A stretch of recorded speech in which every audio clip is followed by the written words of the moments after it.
Prezados amigos e ouvintes da Palavra de Deus, nós vamos falar sobre um assunto hoje que é muito polêmico em nossos dias, que é com relação às línguas. As línguas são estranhas, estrangeiras ou entendidas. Vamos ver o que a Palavra de Deus, a Bíblia, fala a respeito disso, tá certo? Satanás ele é muito astuto e ele cria muitas doutrinas para enganar as pessoas. Desde o começo ele faz isso. Ele enganou Adão e Eva, ele vem enganando até hoje. Enquanto ele não estiver no lago de fogo, ele vai continuar enganando, né? Mas ele sabe que Jesus Cristo falou que quem blasfemar contra o Espírito Santo não terá perdão. Por isso que ele criou uma doutrina sobre o Espírito Santo para as pessoas blasfemarem contra o Espírito Santo. Por exemplo, essas igrejas que ficam, as pessoas dizendo que tem o Espírito Santo e com o Espírito Santo eles caem no chão, ficam gritando, balançando a cabeça, ficam rodopiando, ficam uivando. Isso não é de Deus, não é do Espírito Santo. O Espírito é santo, não é zombeteiro igual aos demônios e a Satanás. Então, com certeza esses espíritos não são o Espírito Santo. E ele está usando essas pessoas como teatro, como um circo, para blasfemar contra o Espírito Santo, fazendo essas pessoas blasfemarem contra Deus. Então, em Mateus capítulo 12, versículos 31 e 32, o próprio Senhor Jesus diz o seguinte: portanto, eu vos digo, todo pecado e blasfêmia se perdoará aos homens, mas a blasfêmia contra o Espírito Santo não será perdoada aos homens. E se qualquer disser alguma palavra contra o Filho do Homem, ser-lhe-á perdoado. Mas se alguém falar contra o Espírito Santo, não lhe será perdoado, nem neste século, nem no futuro. Então, a palavra de Deus é clara sobre a fé, né? Ele diz que a palavra de Deus é a única fé, né? O único meio de fé do cristão. Então, em Efésios capítulo 4, versículo 5, nós encontramos um só Senhor, uma só fé e um só batismo.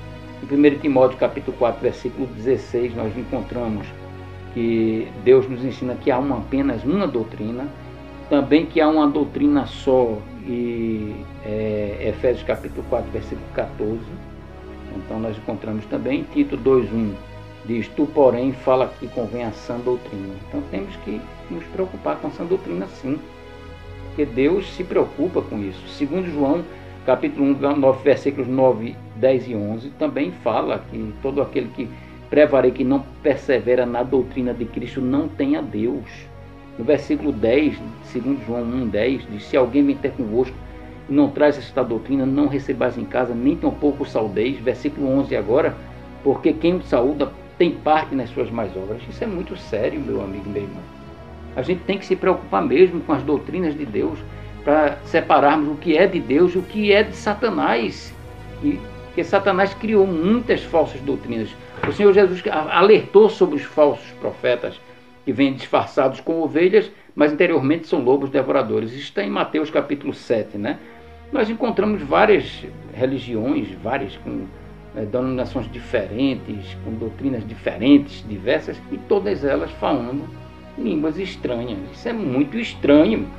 Por exemplo, a RCC, a Renovação Católica Carismática, com aquelas imagens de escultura que Deus condena, eles falam línguas estranhas do mesmo jeito que qualquer outra igreja pentecostal. Centenas de igrejas pentecostais com nomes diferentes, também falando as línguas estranhas. Os mormons falam línguas estranhas. Os mormons. Os adventistas da promessa também falam línguas estranhas. Os espíritas, muitos espíritas médiuns, falam línguas estranhas. Eu mesmo estava evangelizando um dia e um chamado pai de santo disse que falava essas línguas estranhas. Não são de Deus. Eu digo com seguridade. Agora vamos ver se na Bíblia, o que diz a Bíblia a respeito disso. A primeira vez que se falou em línguas foi em Atos capítulo 2. Nos nossos dias, até o ano 1901, no dia 1º de janeiro de 1901, ninguém falou mais línguas, né? Então, línguas estranhas não tem canto nenhum da Bíblia. Em Atos capítulo 2, foi a primeira vez que se falou em línguas e não eram estranhas. Agora, nesses dias, no ano de 1901, até 1901, ninguém falava mais. Então, uma senhora chamada Agnes Osman, na rua Azusa, em Kansas, nos Estados Unidos, pediu ao pastor botar a mão em cima dela, da cabeça dela, e ela começou a falar essas línguas estranhas que não existem na Bíblia. Nós vamos ver isso agora, nesse momento. Então a primeira pessoa a falar em língua estranha foi essa senhora chamada Agnes Osman, nos Estados Unidos. no 1º de janeiro de 1901. Até 1901 ninguém falava língua estranha. Ninguém nunca tinha falado. Agora em Atos, no capítulo 2, nós vamos ver as línguas de Atos, capítulo 2. E cumprindo-se o dia de Pentecostes, estavam todos concordemente no mesmo lugar. E de repente veio do céu um som como de um vento veemente, impetuoso, e encheu toda a casa em que estavam assentados. E foram vistas por eles línguas repartidas como que de fogo, não línguas de fogo, mas línguas parecidas com línguas de fogo, as quais pousaram sobre cada um deles, e todos foram cheios do Espírito Santo e começaram a falar noutras línguas, não em línguas estranhas, conforme o Espírito Santo, no caso, lhes concedia que falassem. E em Jerusalém estavam habitando judeus, homens religiosos de todas as nações que estão debaixo do céu. E quando aquele som ocorreu, ajuntou-se a multidão, estava confusa, porque cada um os ouvia falar na sua própria língua. Ou seja, se você, um exemplo para hoje, né? Se você é japonês, o apóstolo falava na língua dele, na língua hebraica, ou no caso aramaico, muitas vezes era falado para os povos de outras nações entenderem, porque também sabiam o aramaico naquele tempo, como se fosse o inglês hoje, né, que várias nações falam, mas eles falavam na própria língua, em hebraico, e cada um entendia na própria língua também, né, que nasceu, está aqui, ó, os ouvia falar na sua própria língua. E versículo 7 do capítulo 2 de Atos: e todos pasmavam e se maravilhavam, dizendo uns aos outros: pois que não são galileus todos esses homens que estão falando? Como, pois, os ouvimos cada um na própria língua que somos nascidos? Ou seja, várias nações ao mesmo tempo, um falava em hebraico e cada um ouvia na própria língua que nasceu. Então o milagre chegava no seu ouvido na sua própria língua, já com a tradução. Sem a tradução, não. Já traduzido na sua própria língua. Aqui, ó. Versículo 8, né? E como, pois, os ouvimos cada um na própria língua que somos nascidos. Versículo 9. Partos e medos, elamitas e os que habitam na Mesopotâmia, Judéia, Capadócia, Ponto e Ásia, Frígia, Panfilha, Egito e partes Líbia, junto a Cirene e forasteiros romanos, tanto judeus como prosélitos, cretenses, árabes, todos nós temos ouvido em nossas próprias línguas falar das grandezas de Deus. E ele falou até as nações, cada um ouvia na própria língua da sua nação. Esse é o milagre do Espírito Santo.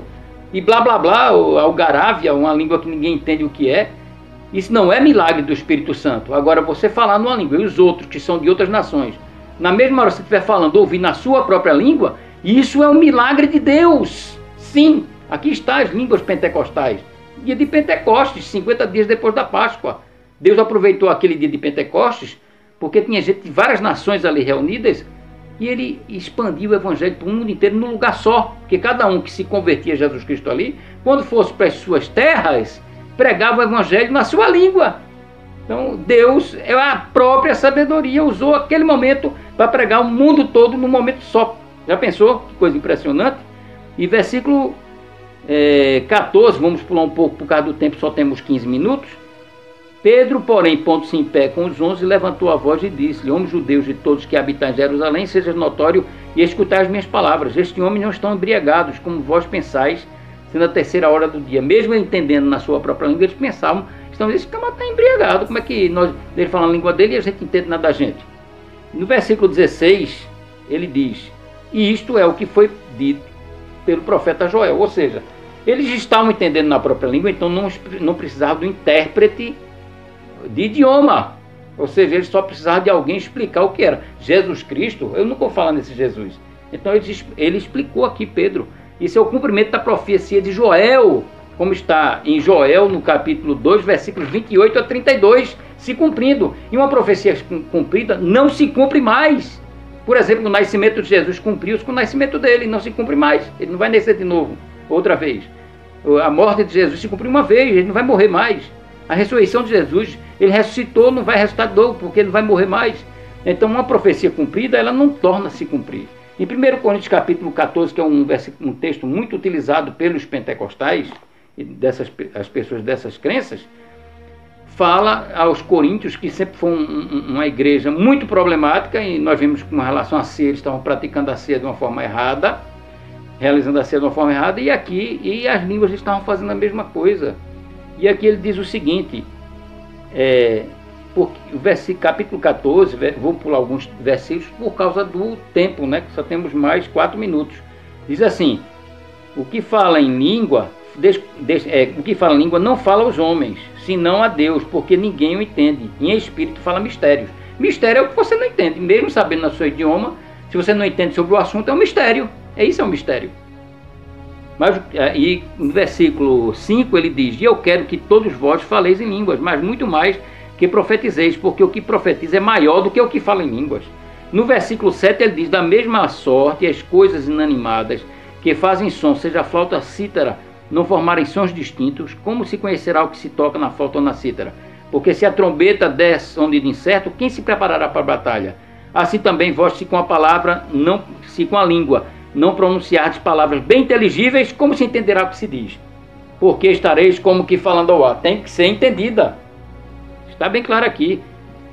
Há, porém, tantas espécies de voz no mundo e nenhuma delas sem significação. Mas se eu ignorar o sentido da voz, serei bárbaro para aquele que falo, e o que fala será bárbaro para mim. Então, versículo 15 ele diz: que farei, pois? Orarei com o espírito, mas também orarei com o entendimento. No versículo 16 ele diz: de outra maneira, se tu me disseres com o espírito, como dirá o que ocupa o lugar de indouto, o amém sobre a tua ação de graças, visto que não sabe o que dizes? Como é que eu vou dizer um amém sobre uma língua estranha, que eu não sei o que é, e chega outro dizendo que está interpretando, e eu sei lá se ele está interpretando mesmo corretamente? Ou se ele está inventando uma interpretação? Então eu não vou dizer amém, amém, assim seja, você está concordando com aquilo. E muitos podem estar blasfemando contra o Espírito Santo, contra Jesus Cristo, contra Deus, e você dizendo amém. O versículo 18 diz: dou graças a Deus, porque falo mais línguas que todos vós. Ele era poliglota, não era só por causa do dom, não. Paulo era poliglota. E o versículo 19 diz: todavia eu antes quero falar 5 palavras na igreja, 5 palavras, na minha própria inteligência, para que possa também instruir a outros, do que 10.000 em língua. Então, na verdade, ele preferia falar 5 palavras do que 10.000 em línguas, para que as pessoas entendessem, né? No versículo 22 do capítulo 14 de 1 Coríntios diz: de sorte que as línguas são sinal não para os fiéis, mas para os infiéis. E a profecia não é um sinal para os infiéis, mas para os fiéis. Se pois toda a igreja se congregar no mesmo lugar e todos falarem línguas e entrarem de outros infiéis, não dirão porventura que estás loucos. Por isso que ele disse, cada um tinha que falar por vez, tinha que ser 3 no máximo.